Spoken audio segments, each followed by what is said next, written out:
Assalamualaikum warahmatullahi wabarakatuh.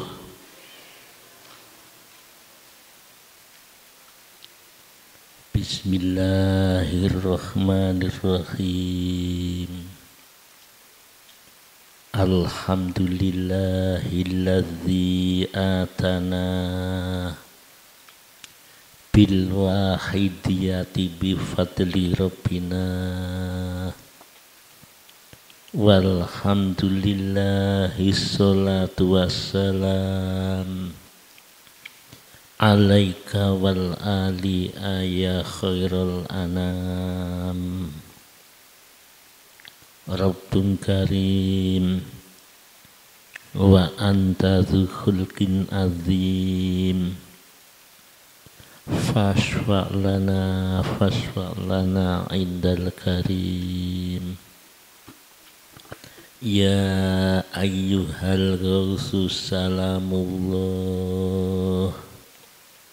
alaika rabbini biiznillah wandur ilayya sayyidi binadrah musillatil lil hadratil aliyah.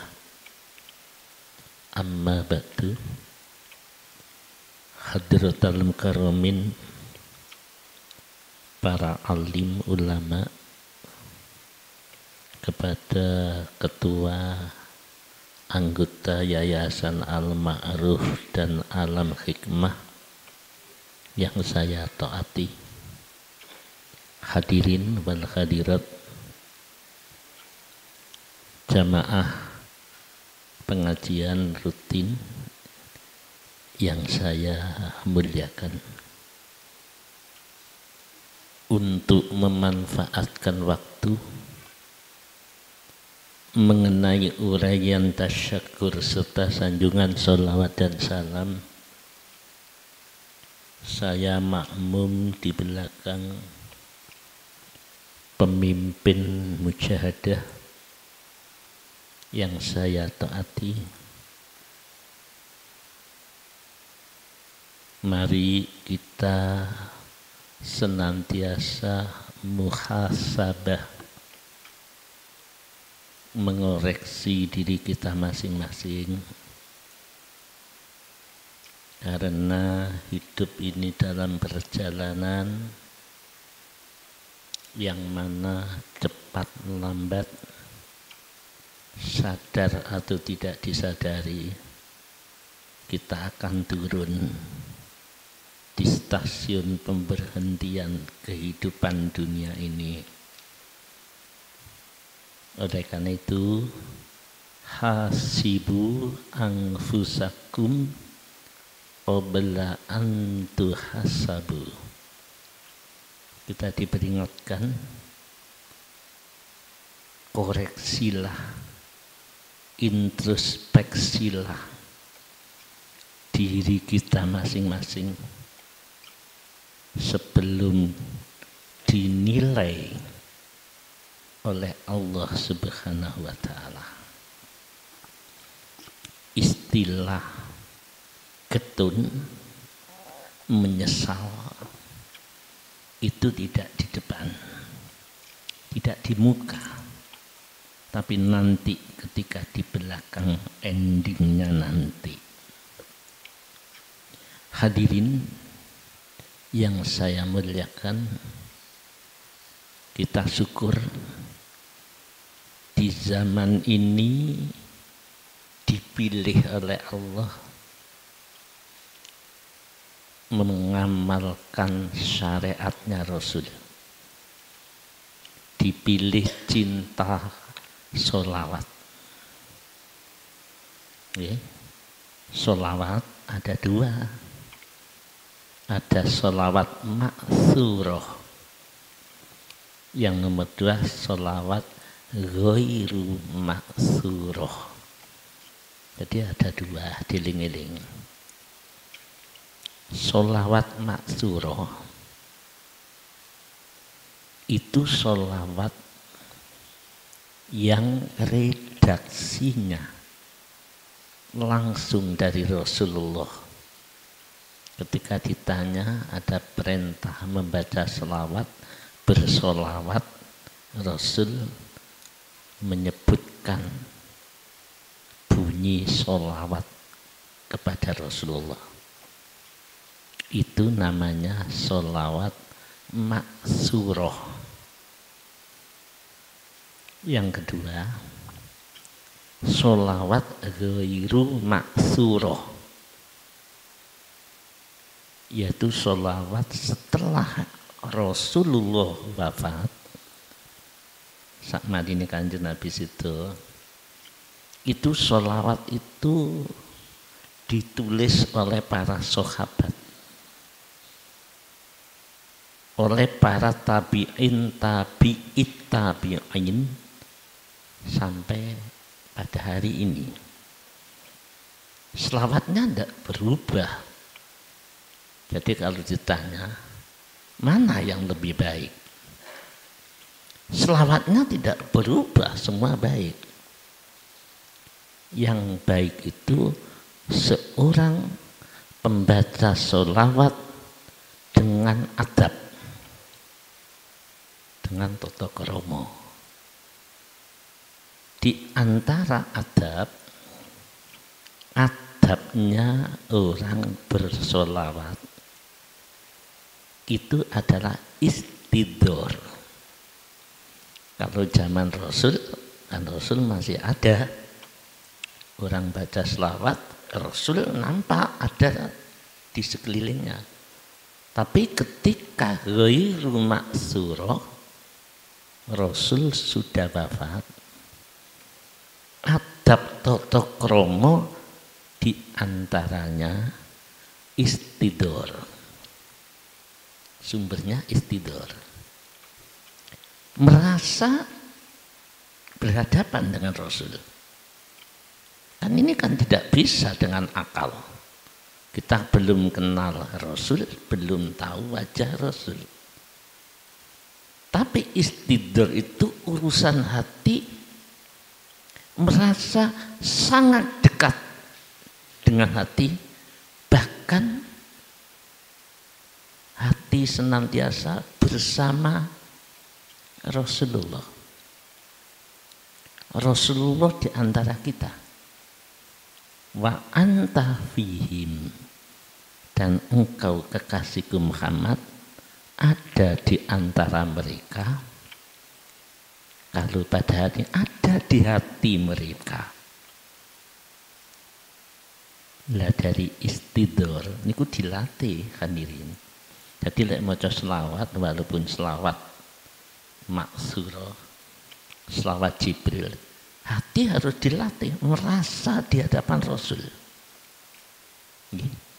Dilatih maca selawat nariyah harus merasa Rasul ada di hadapan kita, di hati kita. Ini adab.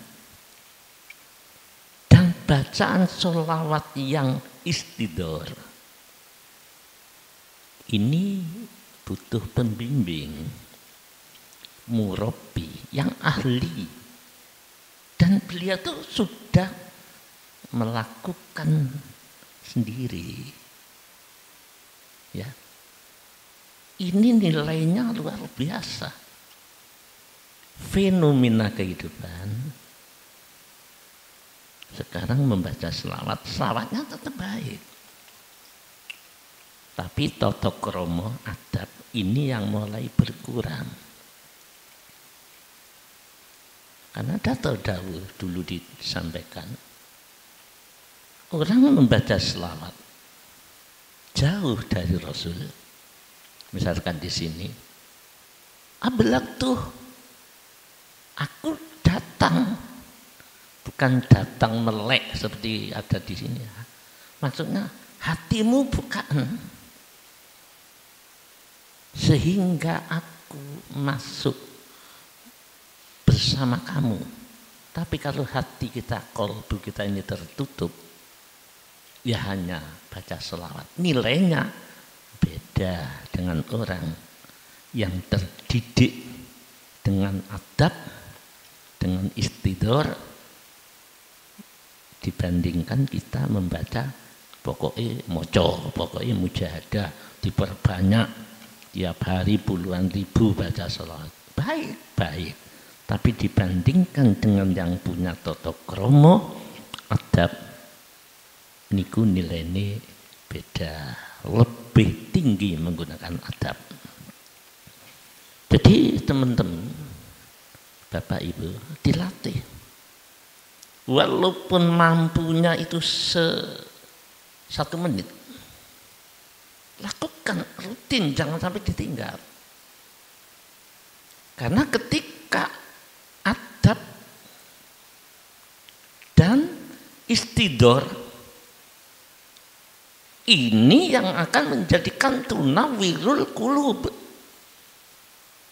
Apa itu? Hati menjadi padang. Kita punya masalah apa sih? Solusinya coba perbanyak sholawat. Itu solusi. Gunakan hati. Ojo menglesan tuh hati. Istidor. Istidor itu merasa di hadapan Rasul. Hati tapi. Ya.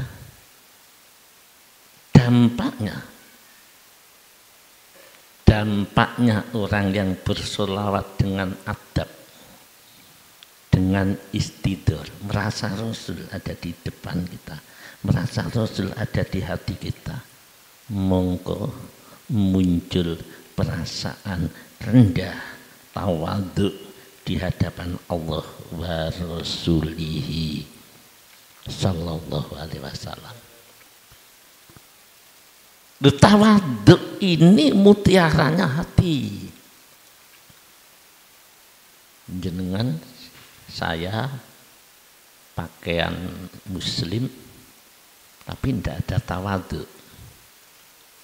Ibarat tiram, tahu tiram? Tiram itu seperti kerang yang ada di laut, penghasil mutiara. Kalau kita ini ahli ibadah, ahli sholawat, tapi tidak ada adab, sehingga tidak tawadhu, seperti tiram, tidak ada mutiaranya. Bagus, tapi tidak ada mutiaranya. Apalagi yang mutiara yang biru itu mahal itu. Ya. Oleh karena itu diperingatkan, koreksilah diri kalian, hasibu anfusakum. Ketika kita ibadah kepada Allah secara umum, ono tawadhu ina pembetan, ada adabnya apa tidak? Ada hudurnya hati nopo durung ono. Kalau ibadahnya ya tekun, sangat tekun, kemana-mana ibadah kita ikuti, cuma isine iku ono apa ora gitu loh. Ini mujahadah pakai selawat wahidiyah. Nah, ketika kita mujahadah itu isine ono apa ora? Ketika kita mujahadah merasa wa huwa ma'akum ainama kuntum. Ono rasa iku apa enggak? Padahal Allah mengatakan, berfirman, dan dia Allah beserta kalian semuanya. Ma'akum, kamu semuanya. Ainama kuntum, dimanapun kita berada, dimanapun kalian berada, Allah beserta kita. Kalau tidak salah itu surat Al-Hadid. Kalau tidak salah ya, tolong dicek ayat 4. Kenyataan kita disuruh koreksi. Al-Quran yang pasti benar menyatakan aku dan dia wa huwa ma'akum, berarti Allah beserta kamu, kalian, kita semua, dimanapun berada, ainama kuntum, kita membenarkan, kita yakin. Tapi mengapa kita tidak bisa menghadap pada Allah bersama kita dimanapun?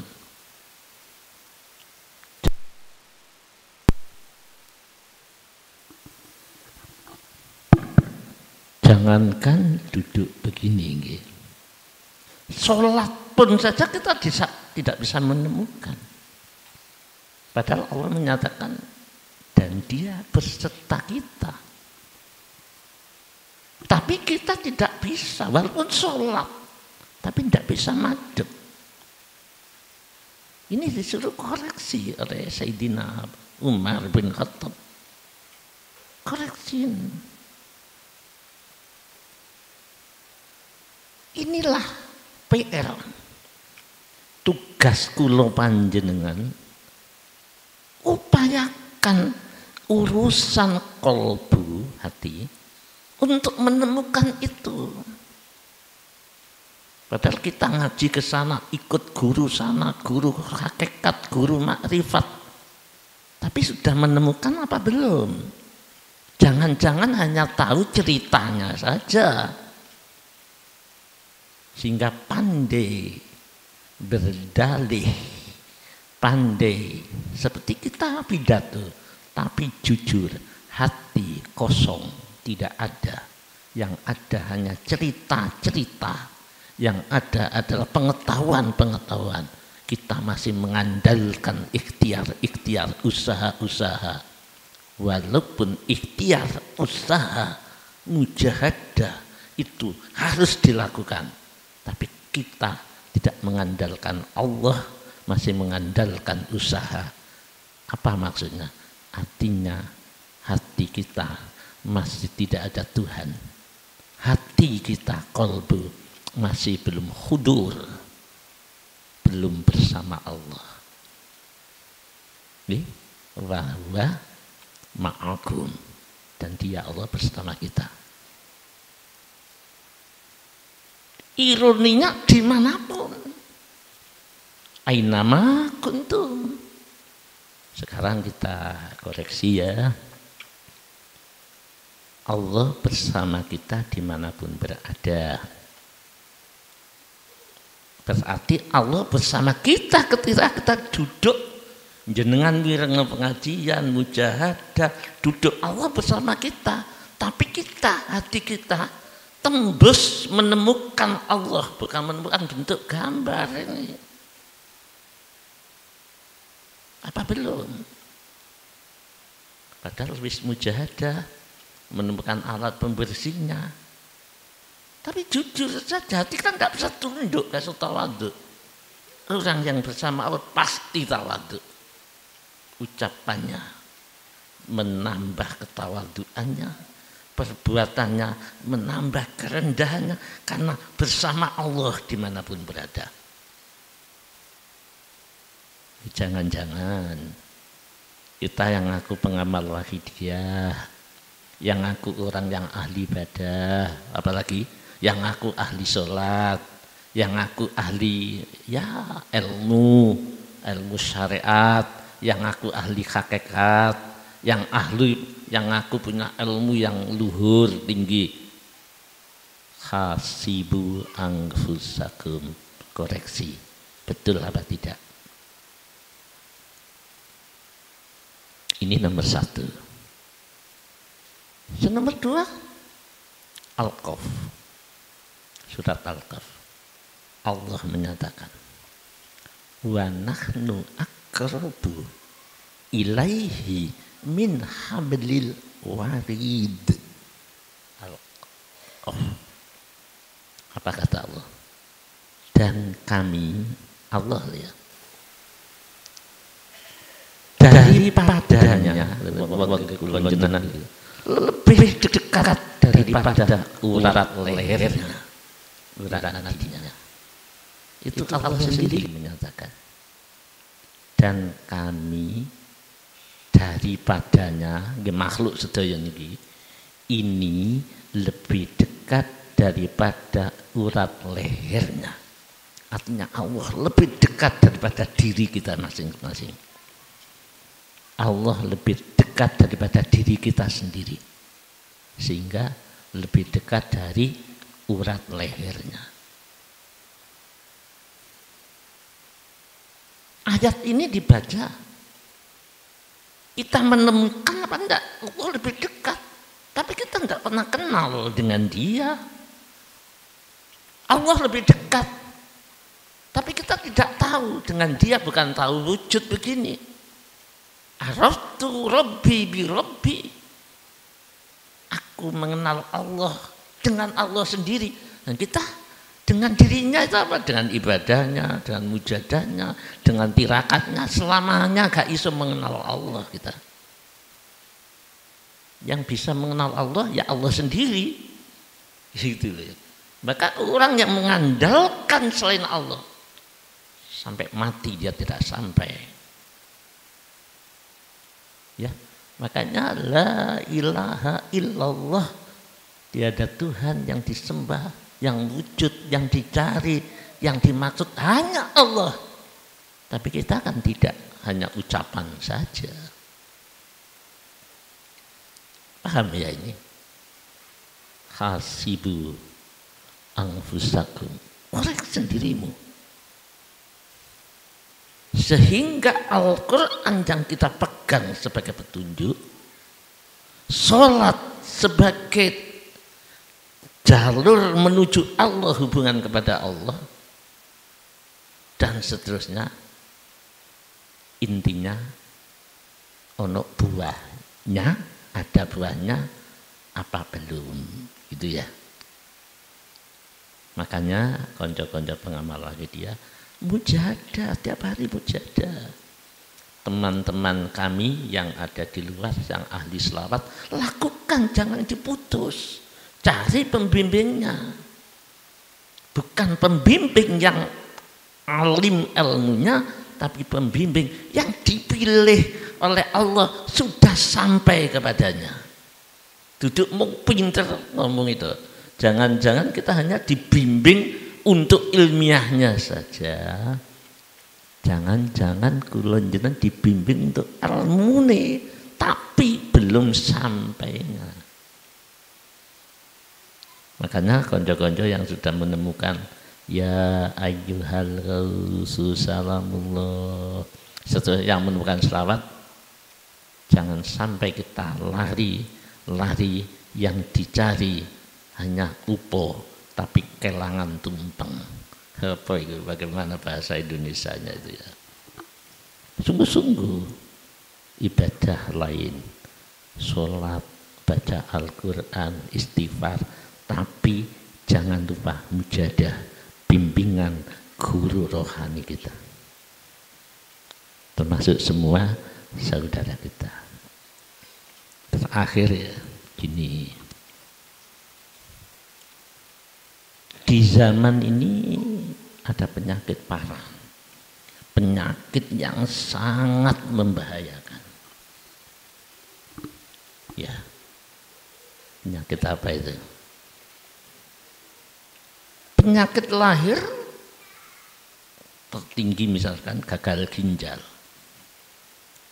cuci darah seminggu 2 kali. Penyakit yang parah lagi leukemia, kebanyakan darah putih sehingga menjadi kanker darah. Wis sulit untuk sembuh itu ya. Wis banyak penyakit. Sehebat-hebatnya penyakit lahir, kita akan mati, selesai. Yang baik bersama Allah dengan ridhonya. Yang belum baik hanya Allah mengampuni atau tidak. Kita yakin Allah Maha Pengampun Penyayang dan seterusnya. Tapi penyakit ini bukan menjangkit tubuh. menjangkit jiwa, menjangkit kolbu, duduk kolbu yang ada di dada ini, kolbun latifah, kolbunya roh. Kalau ditanyakan, ya kita mujadalah, kolbunya roh itu ya jiwa itu. Kulir ruh. Katakan, kalau ada orang bertanya Mas Arul, min amri robbi, itu dari perkara hanya Allah yang tahu. Ya, jadi nanti kalau dicari yang lain-lain, nantinya hanya akal-akalan pengertian saja. Penyakit itu mencegah setiap manusia yang berusaha untuk baik. Kalau kulon jenengan kepingin nabi, kepingin nangisi dosa, kepingin mujahadah, mencintai Allah, mencintai Rasul, penyakit itu ada di depan kita untuk memutus hubungan kepada Allah. Memutus hubungan kepada Allah. Silakan Anda ibadah, silakan panjenengan mujahadah sebanyak apapun. Dia menghadang, cuma kamu kudu putus, ojo eling Gusti Allah. Akun, apa akun itu? Mengakulah itu datang dari dirimu. Silakan panjenengan berbuat sebaik apapun, amal apapun, cuma jangan kamu tujukan kepada Allah. Lesani aja krono Allah, pengertian ilmunya saja krono Allah, tapi hatimu tak injeksi iki sebab kamu. Aku ahli mujahadah, aku ahli tirakat, aku ahli macam-macam. Pokok aku, penyakit ini yang terhebat di dunia, sehingga di dunia manusia sakit jantung karena keaku-akuannya, di akhirat putus, tidak akan sampai kepada Allah karena dia menyekutukan diri kepada Allah dengan dirinya sendiri yang disebut ananiyah. Ya, iblis itu kurang apa ya? Sangat mulia, ilmunya luar biasa. Iblis itu, malaikat itu sungkan karena dia dipilih jadi pimpinan. Dia jatuh kena penyakit satu suntikan aku. Disuruh sujud. Semua malaikat sujud, iblis tidak mau sujud. Hanya satu kali suntikan jatuh. Mana aka Allah tasjuda id amatuk. Mengapa kamu tidak sujud kepada Allah Adam? Padahal kamu saya perintah, ku perintah engkau. Amartuka.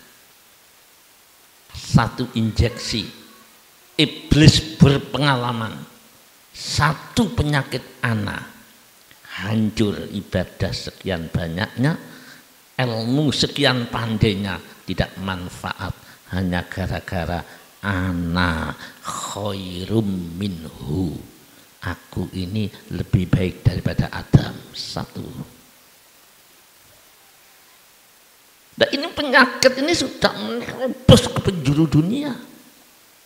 Berapa orang besar yang alim alama berani menyatakan abi merasa aku, termasuk diri kita masing-masing. Saya lebih baik, saya sudah mujahadah, saya ini, saya itu. Iblis hancur penyakit anak, dan iblis datang fabi izzatika la uwiyannahum ajma'in, maka iblis mengatakan demi keagungan-Mu ya Allah. Pengalamanku hancur karena anak. Saya akan turun ke bumi, akan saya hancurkan semua manusia, anak putu Adam. Saya tidak peduli. Walaupun yang bicara, yang mendengarkan orang yang paling tinggi ilmunya, aku tidak pernah takut. Tetap akan saya hancurkan. Siapa yang selamat? Apa yang punya ilmu? Tidak. Apa yang ahli ibadah? Bukan. Apa yang ahli mujadah? Tidak.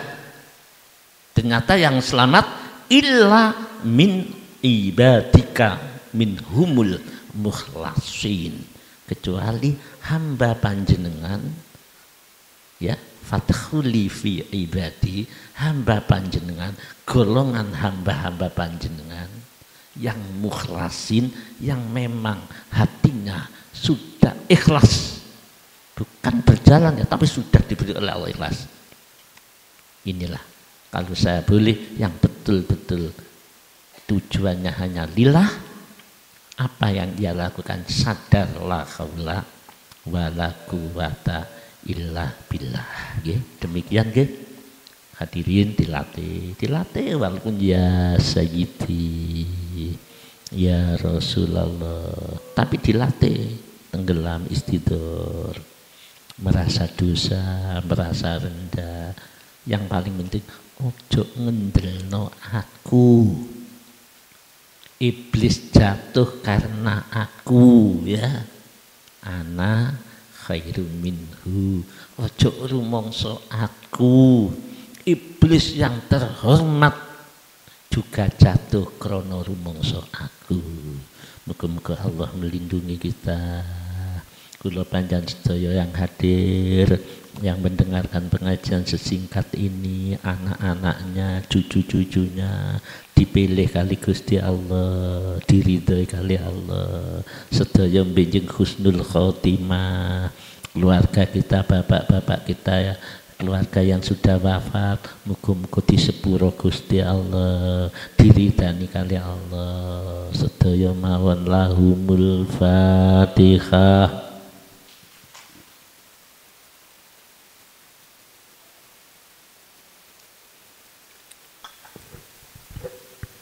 Kalau kita cakap semanten, muka-muka Allah ngeridani.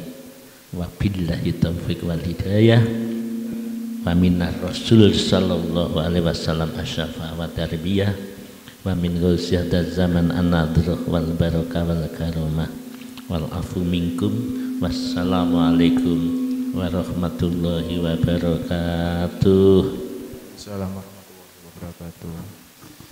Ngapunten, apa ada pertanyaan yang dikirim ke message Alam Hikmah? Ini bertanya tentang mengenai sholat waqidiyah. Berkenaan dengan sholat waqidiyah itu identik dengan tangis. Nah, ini mohon dijelaskan mengapa rata-rata pengamal sholat waqidiyah itu ketika membaca sholat waqidiyah itu banyak tersentuh, banyak nangis gitu, apa? Mohon untuk dijelaskan. Terima kasih. Iya, terima kasih kepada penanya. Gini ya, masalah tangis. Kita buka kitab induknya. Kalau kitab induknya tidak ada, berarti tangis itu batal. Ya, kalau itu ada, tolong kita sadari. Apa kitab induknya umat sebagai hudal linnas? Apa ya? Al-Quran. Al-Quran itu menyatakan falyadhaku qalilahu wal yabku katsira.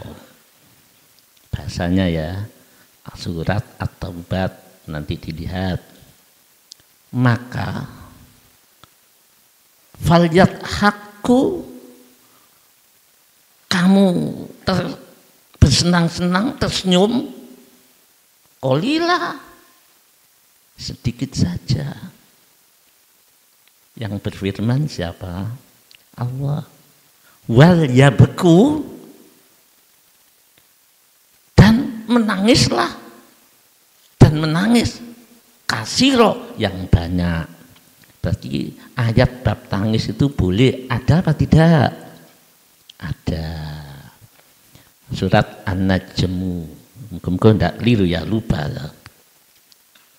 Afa min hadzal hadisi ta'jabun wa tadhakuna wa la tabkun wa antum samidun. Kalau tidak salah ayat 80 surat An-Najm. Maka dilihatlah ayat-ayat akhir itu. Allah sendiri menyatakan, apakah kalian heran dengan suatu pemberitaan? Afamin hadzal hadisi ta'jabun. Ada perintah-perintah, kamu heran, malah tertawa. Wa tadhakuna wala tabkun. Dan kamu malah tidak menangis. Wa antum samidun. Banyak mentafsirkan kamu termasuk orang yang sombong. Di dalam surat Ar-Rahman juga ada, surat Maryam ayat 58. Wa mimman hadaina wajtabaina idza tutla alaihim ayatur rahman kharru sujjada wa buqiyah Ar-Rahman kalau tidak salah ayat 58. Dan tanda-tanda orang yang diberi petunjuk oleh Allah, wa mimman hadaina, orang-orang itu diberi petunjuk. Tanda-tanda ini wong oleh hidayah, ngerti ndak? Wajtabaina, dan orang-orang itu dipilih. Ketika mendengar ayat-ayat Allah, ayat siksa, ayat neraka, ayat yang ada di hatinya, ayat-ayat ketok dosa yang ia lakukan mulai balik sampai hari ini, kita eling dosa napa mboten? Ketika dia melihat ayat-ayat itu, ayat Rahman, kharu, langsung hatinya tunduk. Kalau dalam bahasa tafsir ruku, seperti sholat, negakno sholat. Sujud merasa rendah, kehormatan yang ada di atas ditaruh di bawah, dipasrahkan kepada Allah. Wa bukiyah, dan menangis. Waqidah itu tidak pernah mengajarkan tangis, tidak pernah. Waqidah itu hanya mengajarkan pocon karo tata krama adab. Bacalah sambil merasa dosamu banyak, rumangsa dosa, rumangsa dolim. Ketika kamu membaca, merasa dekat berhadapan dengan Rasul, merasa diawasi Gusti Allah, itu dibalik lembaran itu. Merasa dolim, dosa. Tidak pernah kamu lek maca salat aja harus nangis, tidak ada. Bahkan Al-Quran menyatakan harus banyak menangis. Akhirnya tidak ada. Nah, ketika pengamal waqidah mengeterapkan ajaran, ini rendah, merasa dosa, merasa di hadapan Rasul, kangen rindu dengan Rasul. Hidayah turun, wa mimman hadaina wajtabaina. Mungkin panjenengan siapapun makhluk umat manusia, umat yang dipilih, maka adalah kharu sujada wa buqiyah. Dia akan tunduk, merendah, timbul tawadhu pertama kali. Terus menyerahkan dirinya pada nol, merasa rendah, maka nangis. Jadi kalau ada pengamal waqidah menangis, di waqidah tidak ada perintah nangis, tidak ada ajaran menangis. Al-Quran yang ada di waqidah, lillah billah, li rasul bi rasul, yukti kulati hakin haqqa. Yang di situ cara pengamalannya rumangsa elek, rumangsa dosa, rumangsa dolim. Kalau ini dilakukan, jangankan membaca selawat wahidiyah, selawat apapun panjenengan akan dituntun oleh Allah. Kharu sujada wa bukiya. Ya, jadi mengapa kita kok identik? Karena dibimbing rumangsa elek gitu loh. Makanya kita gak iso nangis saking rumangsa bener terus itu. Sedangkan nangis itu bukan ajaran di wahidiyah. Nangis itu ajaran Al-Qur'an. Lek kula jenengan gak seneng ambek nangis, padha karo buang tidak cocok dengan ayat-ayat yang saya sampaikan itu. Nggih. Kalau Rasul malah mengatakan nangislah kamu, itu Rasul. Lek gak iso fatabakahu. Upaya kok iso nangisi dosamu, karena kamu akan dinilai Allah, karena panjenengan akan ditutup lesan kita, di mana lesan sudah tidak bisa bicara, tangan akan menjadi pembicaranya, waktu kalimuna aidihim, kaki menjadi saksi di akhirat, wa tashhadu arjuluhum bima kanu yaksibun. Karena kita terhijab, tidak pernah merasa salah, tidak pernah merasa dosa, maka bagaimana kita bisa menangis? Yang nyata, mana yang kemarin umroh, mana yang kemarin haji. Kadang kita masuk Masjidil Haram, lihat Ka'bah itu bisa nangis. Kenapa? Hati kita merasa terharu, ya Allah, saya bisa ke sini penuh dosa. Itu. Jadi kepada saudara saya yang bertanya itu, wahidiyah tidak pernah mengajarkan nangis, tapi wahidiyah mengajarkan adab lillah billah, rumangsa elek, li rasul bi rasul, niru sunai rasul, puasa dolim, dan itu kudu diincepno ndek jero dodo. Maka saya terima kasih kepada yang bertanya. Perkara ada orang yang gak suka, enggak apa-apa, itu saudara kita. Wahidiyah ku apik, sayang nangisi li ghairillah, biarkanlah dia baik dengan kita, tapi dia kan urusan dengan Allah nanti. Karena beliaunya sing gak seneng itu yang enggak, tapi saya kira enggak ada orang gak seneng selawat itu. Akhirnya kok selawat, alasan itu liholah, dia mungkin tahu hati kita. Mungkin kita yang menangis gak lillah gitu loh. Sehingga ada orang yang tahu hati panjenengan sehingga disalah. No, kemarin tuh sing gak seneng loh. Tapi kalau sudah gak seneng itu karena wis gak cocok, apa-apa gak cocok, tapi dia baik dengan kita, ukhuwah Islamiyahnya beliau itu saudara kita, tapi kok gak seneng, urusannya tentang Gusti Allah.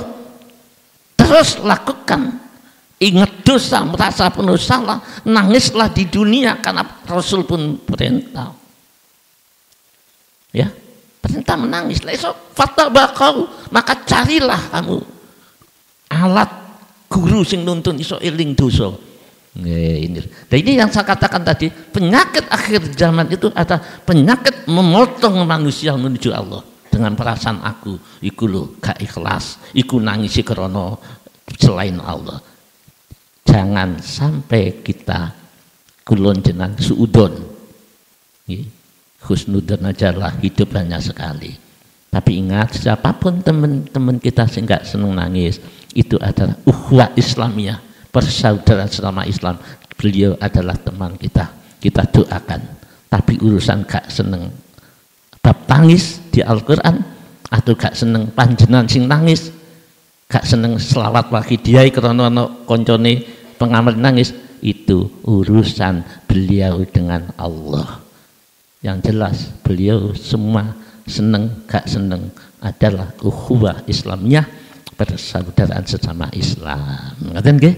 Jadi yang bertanya, saya terima kasih apapun orang yang menyalahkan. Kalau ada yang menyalahkan tuh ya, itu tetap saudara sesama Islam. kita harus bersatu, kita harus mendoakan Allahumma barik fima khalaqta wa fil baldah ya Allah wa fiatil mujadah ya Allah. Urusan itu sudahlah, itu urusan dengan Allah. Saya kira cukup ya. Ya, terima kasih. Moga Allah meridhoi kita. Tetap merasa jelek seperti Nabi Adam, Rabbana dzalamna, dipraktekkan di hati. Nabi Adam menangis, wakilah 200 tahun, wakilah 100 tahun, dalam dawuh 40 hari menangis sambil sujud terus menerus ketika diturunkan dari surga.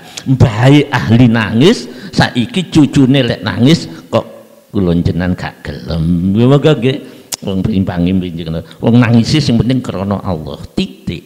Krana Allah ndelok dosanya awake dhewe.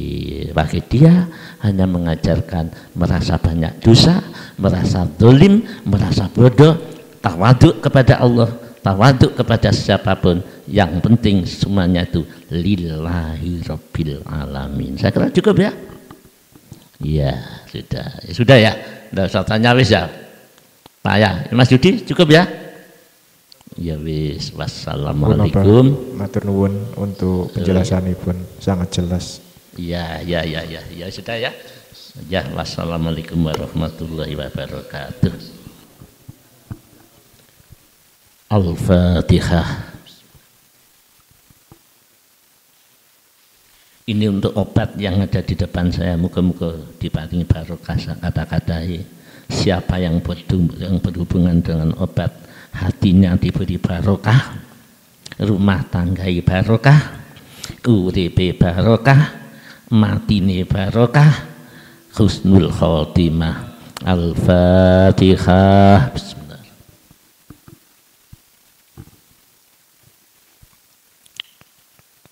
Ya syafi'al khalqi salatu wassalam alaika nurul khalqi hadiyal anam wa aslahu wa ruhahu adrikni faqad dolam tu abada wa rabbini wa laysa liya sayyidi siwaka fa in tarudda kuntu syaksun halika ya sayyidi ya Rasulullah ya sayyidi ya Rasulullah ya sayyidi ya Rasulullah ya ayyuhal ghausus salamullah alaika rabbini biiznillah wandur ilayya sayyidi binadruh musillatil lil hadratil aliyah. Al-Fatihah.